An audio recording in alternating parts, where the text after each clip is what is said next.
What's up, movie fans? We're the Hills Maniacs, and today we're going to be reviewing the action movie John Wick.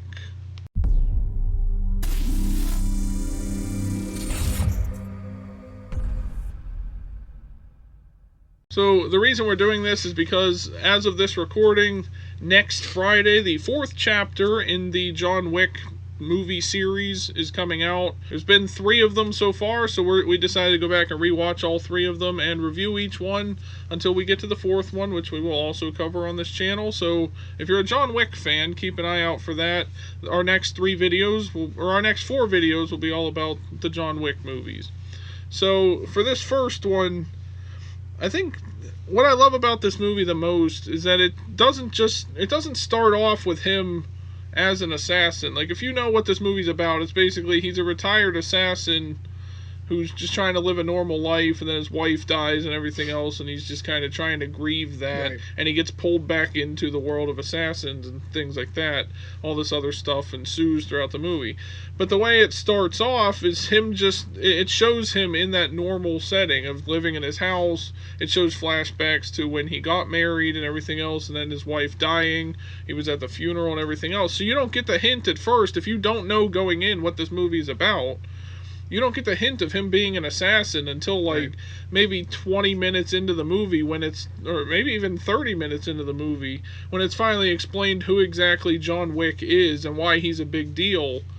But we don't know that going in. And I like the performance from Keanu Reeves and everything else, in these moments of just him living his normal life, right. Stuff like that. And it even starts off with a scene from the end of the movie, just to fill the intrigue a little bit too. He crashes in a car. Yeah, and it gets us wondering. But then it also cuts to him as living his normal life without necessarily saying it's a flashback. It doesn't say 2 hours earlier or whatever.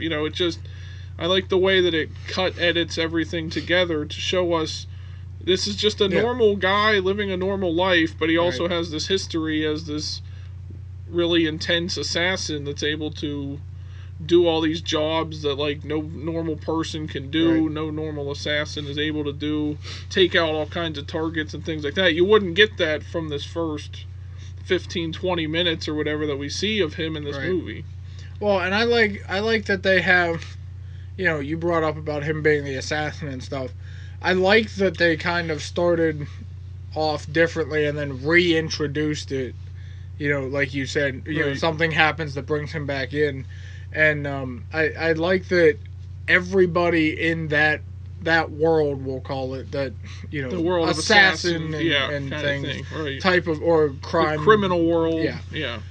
Everybody in that world, well, for the most part, knows who John Wick is and what he's capable of. And when the main antagonist's son, steals John Wick's car, and kills his dog, which is what brings him back into the fold.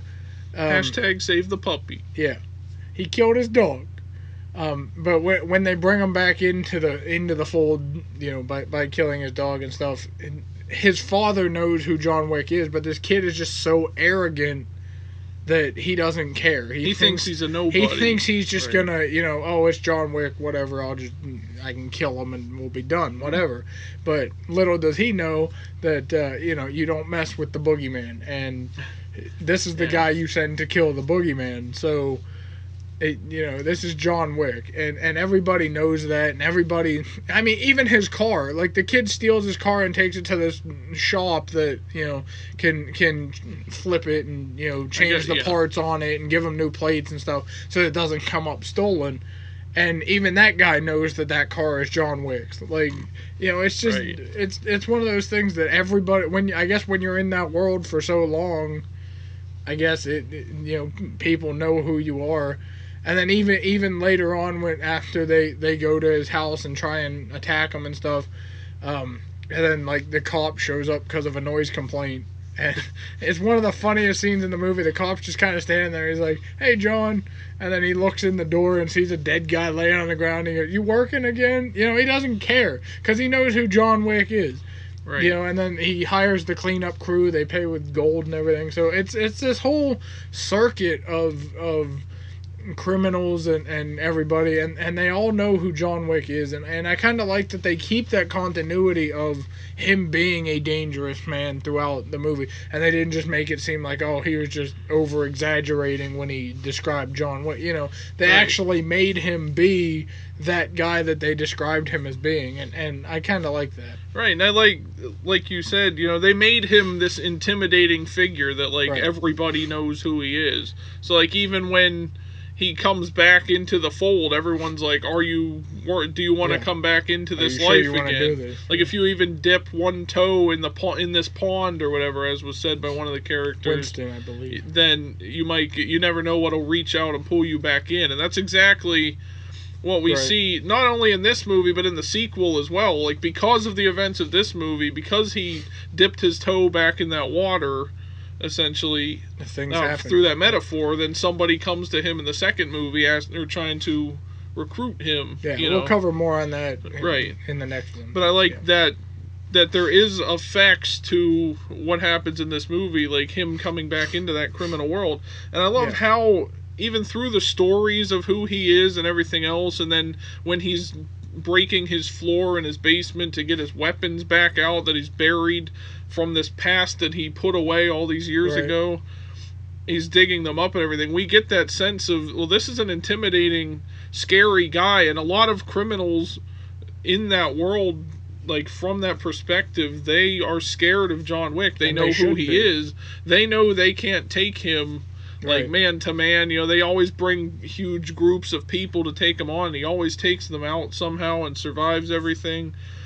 But I love the way they made him that intimidating figure and showed that in this movie. And I like too that it shows you that John Wick is this intimidating figure, but it also doesn't make him too overpowered, if you will. He's not unbeatable.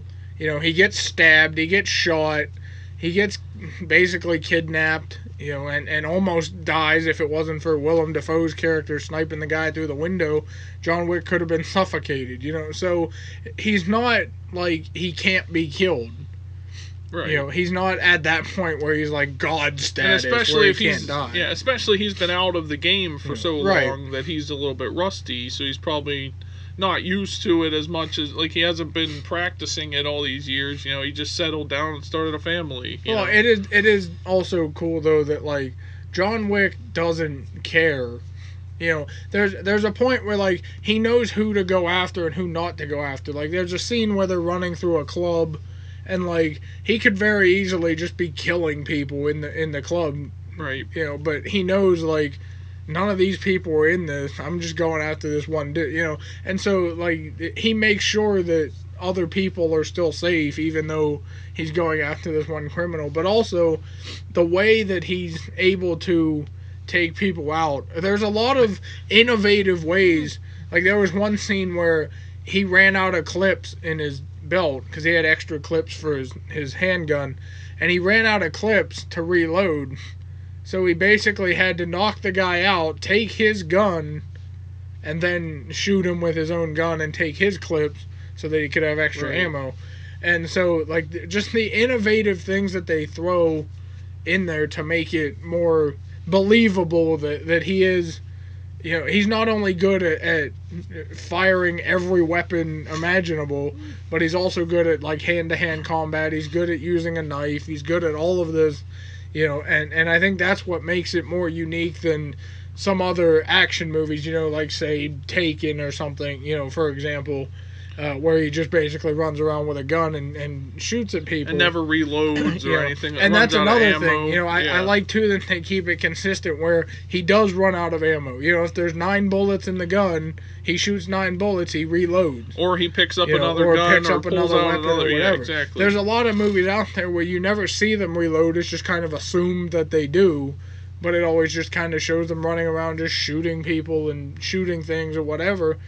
And you don't see them reload, you don't see them get a new gun or whatever.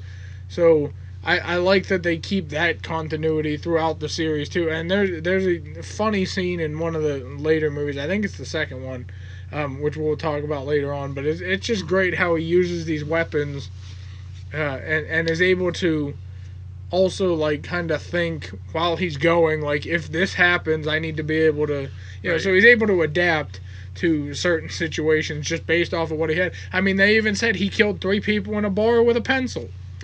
That's why he's so intimidating and scary, and you actually get to see that in various scenes throughout the movie as well. And the thing that makes this so great, too, is that Keanu Reeves actually trained with using these different weapons in real life. Like, he went to a firing range or whatever. He learned the movements of, like, when you're in combat and things like that. Like, it's sort of like Tom Cruise with, like, Mission Impossible. He basically did his own stunts, and he put in the work to learn how to make this look as realistic as possible in these movies. I don't know if anything was CGI. I mean, obviously the bullets weren't real and stuff, but, like, just the fact that he was willing to do that and go the extra mile to really make this character seem that intimidating and seem that skilled at what he does.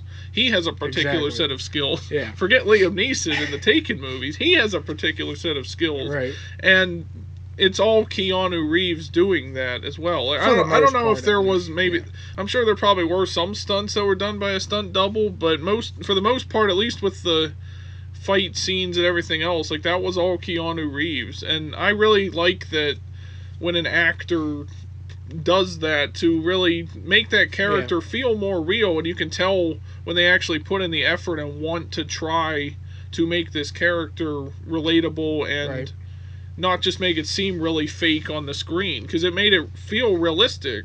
Like, this looks like a real person, as if we were watching like a documentary about somebody going around, this assassin or whatever. It made it feel more real, I guess, in a sense. But just all the acting all around from everybody really brought this world to life in this movie. And, everybody that was a criminal or like or they all associated had with them.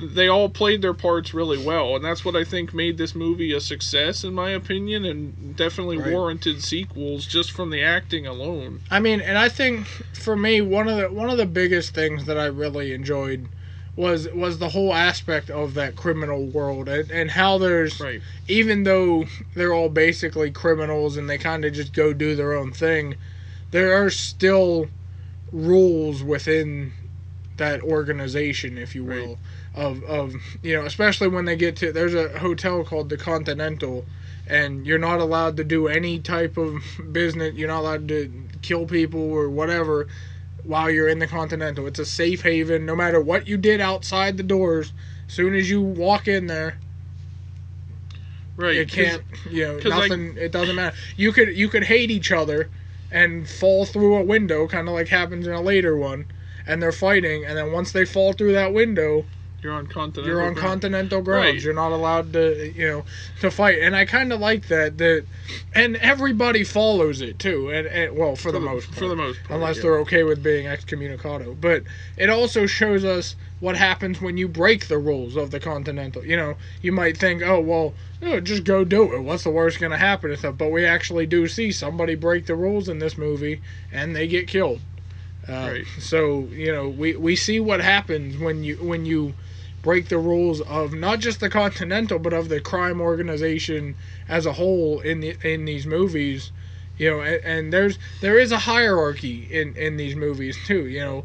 Where you might think that like the Continental is like the head of everything, but we find out later on that there's people above Winston and the Continental. And then there's people above them, and they call it the high table in later on. Somehow it built up through this. But there's just this whole group, and it is like an organization basically, and it has a business. It has laws and all kinds of other stuff. So that's something you don't really get a lot in movies like this, where they have criminals and stuff. It's just kind of like, you're like part of a gang or part of a group or whatever, and you just go do whatever, and who cares? But this one has a full organized like crime unit that they, that they everybody follows the rules and whatever, and if you don't, there are severe consequences for not following the rules. And they also have, everybody pays in gold. They have their own code that they talk with. Like if they kill somebody, they call up the cleaning crew and say, hey, I need a dinner reservation and then they come and they'll know to clean up What the they know body, what and that then they means. pay them, Yeah, exactly. for coming in, and it's just for the crime organization, and nobody will know anything else if you're outside the organization. Nobody will know anything. So I kind of like that they have that, and it does come into play later on in the movies. It wasn't just kind of a one-off thing where it's like, oh, don't break this rule of the Continental, and that who cares. After that, it comes into play, right. and every time, and they keep it continual throughout the three movies, and hopefully into the fourth one. That if you break these rules, and it shows you what happens. So I kind of like that they keep that continual throughout the series. And the thing I like about that too is the reason that they have these codes and these rules and everything is because they're trying to basically hide themselves from the regular world, basically, because Right. if there's crimes happening in this hotel, which is essentially just, I guess it's a normal there are hotel normal that people regular there, people yeah. can stay in. But so that's why they have to Right. use these codes and the secret language and stuff and secret payment methods and everything else, so that nobody will discover that, because then the police will start coming here and finding out what's going on. Like, they even Right. have a secret bank in the back of a church. Like, all this kind of stuff. They have it hidden from the rest of the world, and that's why they have to abide by these laws, or else they will all be caught and all imprisoned and everything else, and there will just be a huge war between the criminals and the cops, and all this other stuff will happen. So I like that they made it kind of like a real world type thing. Right. Like, that's what real criminal organizations will do. They'll hide As best as they can. as best as they can, at least, from the police. And you see this in a lot of police shows and things like Right. that too. It's like these criminals have to hide what they're doing from the police. They have a secret front for Right. where their stuff plays out, where they keep their money and everything else. But I like that they made this, the reason for that is to keep themselves Right. concealed from the world. It's not just like, oh, well, all of us criminals made a pact together, we're not going to kill each other in this specific building. Like, there's actually a reason for it. And I think it comes into play more in the later movies as well, but you get a glimpse of it here, like you said, what happens when you break those rules. Right. And that's why, because they don't want to draw the attention of the authorities and everything else. I think, honestly, though, the best part of this movie is just the plot itself, because having it be more of just a revenge story than just like, oh, here's an assassin and he gets hired by somebody to go out and assassinate people and he's retired, like, or whatever. been there, done which that, is basically the plot of the second movie, really. I mean, yeah, but it's still kind of personal. I mean, it relates John to Wick. what happened in the first one, but the second one kind of starts off that way, where he's because the ending of this one, he pretty much just goes back into retirement again, I guess. Right. In a way, like, based off of what happens. I mean, all three of them technically are kind of revenge stories in a way, for what happens. Because the second one, the thing, they do things to John Wick to get him to come back because he turns them down in the first place. Right. But I mean, it is. You're right though. They do kind of just try to pull him back in, and he does one thing for them, and then he's like, I'm done," and they're like, "No, you're not." And then and that's exactly what Winston told him in this one. You put one toe back in, and they'll right. You're back in. And like I said at the beginning, with it being more grounded and stuff like that, and him just being a normal person, right? To see it like, oh, well, this is what happens when you mess with this ex-assassin. Like, he's willing to go back into that world, become that person that he used to be, in order to get revenge. It's not just like he's pulled into it just for no reason, or somebody hires him and is like, all right, I'll do it. It's actually, like, makes sense why he does it. Yeah. The only thing I didn't really like about just the plot is it's kind of convenient how it sort of starts, because John goes to a gas station at the closer to the beginning of the movie, and that's where he runs into the main antagonist's son, who ends up killing his dog and stealing his car. Like, if he hadn't gone to that gas station at that specific time, none of this would have played out. Right. So that just felt a little too convenient to sort of kick off the plot. Like, I get what they were going for. They just wanted to show, like, oh, the normal guy who nobody really... We don't know who he is yet. We haven't been introduced to who he actually is yet. And they needed a way to, lead into that. But I didn't really like how convenient the beginning was. And there's a couple convenient things that happen in this as well. Like you mentioned earlier that, yeah, John Wick does have vulnerabilities, like he does get shot and stuff like that, but I feel like he survives like way too much than he should, especially there's some parts where he seems to always get bailed out by another character or something, you know, and it kind of takes away from how good John Wick is. I mean, I wouldn't have really liked it if they made him too overpowered either. Like, yeah, they did give him weaknesses and stuff and things that people can exploit, like his dog, for example. I mean, if you think about it, though, he does have help in all 3 movies. Right, and I'm not saying it's a bad thing that he has help, because it makes sense within the context of the story. Like, he does have old friends from that life that he used to have, and he has enemies as well. But I'm just saying it seemed like he was kind of... He sort of lucked his way out of these situations instead of there were certain, John Wick literally could have just been strangled and the movie would have been over. People had it could have not shot been him, for whatever, yeah. For they did make it, in my opinion, he was a little too overpowered in this movie, but it didn't take away from it because that's who he is, and they did a good job of showing how intimidating he is, like I mentioned earlier, but other than that, it didn't take me out of the movie too much. For me, though, one of the things that didn't really make sense, I think, in this movie was everybody in that crime world knows about the Continental and the rules of the Continental. Why didn't the main character or the main antagonist just send his son to the Continental? That's true. And then John Wick couldn't have killed him. I mean, he could have, but he would have been killed. Like, they should have told him to go there to protect himself. You know. Like, I mean, I get the kid was probably arrogant anyways and would have just left.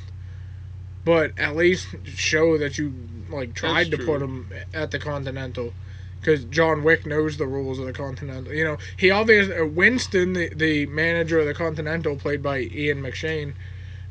He obviously has contacts to know where the son is because he tells John where to go to find him. So why didn't he? Could have just he's obviously part of that world with the main antagonist and stuff. But when you know that he can't kill him without being or having consequences of killing him at the Continental. So why not just send him? So just send him to the Continental, and I get the movie would be pointless and boring, and if he just I can't kill you, I'll just sit here and stare at you till you leave. Well, yeah, but I mean, you still could have, or had John Wick try to find a way to kill him without getting found out. Kill him from the outside of the Continental or something. Then technically, you're not breaking a rule. It's just that's one of those things that for me it was just like you could have just saved this whole thing, because then after John Wick ends up tracking down Yosef and killing him, then his father's mad at him. So he comes after John Wick again. Yeah. It's like this whole thing could have been avoided had you just go to the Continental.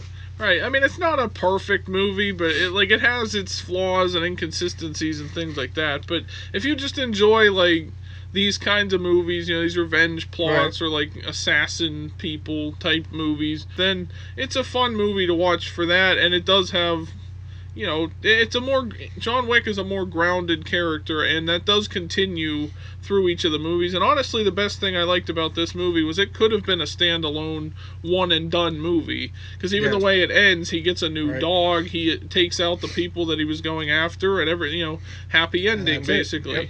And then the second one, they have to find a way to bring him back into the fold again, and he, like we mentioned, he gets hired by somebody. So it's like, this could have been a standalone one-off movie and been done with it, but I'm glad that they continued with it and made a series out of it, or each one gets series better. Of movies out of it, right? In my opinion, and even the second and third movies too are direct continuity off of each other too. Not necessarily the first one, but I think the first and second second and third, the third one literally picks up in the exact spot pretty that the much second where one ends. Exactly. So it's it's the next day basically. It has a continuous flow, and they all play off of each other. So it's not like he just does something, then the next movie does something else, and the next movie does something else. It all plays off of each other. Whereas if you see all these movies Liam Neeson is in and stuff, like the Taken movies or whatever, just random it's movies. Something happens or somebody's taken, and he just has to do whatever, and then the next movie something else happens. It's not continuous, but these ones at least tell a continual story with this character and continue to build him from this world of assassins that he comes from, but also make him like this new reformed character. And you see that progression throughout all three movies. And I like also that in each of them, going forward, you learn more and more about his backstory and who we met in the crime and who all the world other characters are, and who stuff like that. and the friends he made, the enemies he made, and things like we meet Lawrence Fishburne's character later on in the I think the second one, and then Halle Berry's in the third one. So we get to meet all these other characters that he either A, worked with before, or B, works with in the future because of something that happens. And so I think it's kind of cool how they're able to introduce people without just being like, oh yeah, they're assassins too. Woo. Yeah. Like, so they actually have a backstory for at least the main characters that John Wick works with. And so that's kind of cool. And he still has those connections.